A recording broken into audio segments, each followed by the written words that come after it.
तोहरे चक्कर में गौरा, तोहरे चक्कर में गौरा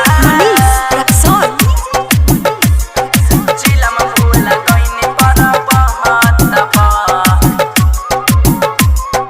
चिलम फूल कइनी पर बहत बा।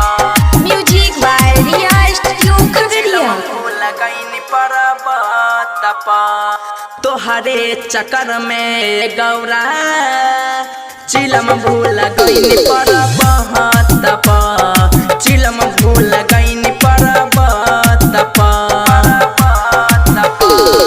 तोहरे चक्कर में गौरा चिलम भूल गइनी पर बहत बा, चिलम भूल गइनी पर बहत बा। सावन के पावन महीना बयाइल, कैसे के रही हम मात पा। तोहरे चक्कर में गौरा चिलम भूल गइनी पर बहत बा, चिलम भूल गइनी पर बहत बा। डीजे मनीष रक्सौल।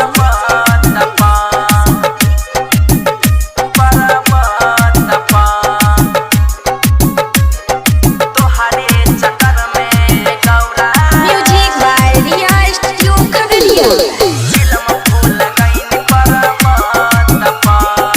चिलम के बिना न हमके रहाई, चिलम के बिना न सहाय हो, चिलम के बिना न सहाय हो। चिलम के बिना न हमके रहाई, चिलम के बिना न सहाय हो। तू भूल गइलू छोड़िए के अइलू, रहे चिलम तोहरे पास में। तोहरे चक्कर में गौरा चिलम भूल गइनी पर बहत बा, चिलम भूल गइनी पर बहत बा।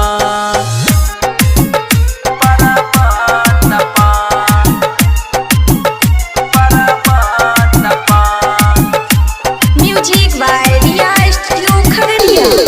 डीजे मनीष रक्सौल। तोहरे चक्कर में गौरा चिलम भूल गइनी पर बहत बा, चिलम भूल गइनी पर बहत बा। हाँ चिलम रहे धरल नाही गणेश के बतैलू, साथे न कार्तिक के लैलू हो, साथे न कार्तिक के लैलू। हाँ चिलम रहे धरल नाही गणेश के बतैलू, साथे न कार्तिक के लैलू हो। राइटर सौरभ दीपक दिवाकर लाइक दीह चिलम रात में। तोहरे चक्कर में गौरा चिलम भूल गइनी पर बहत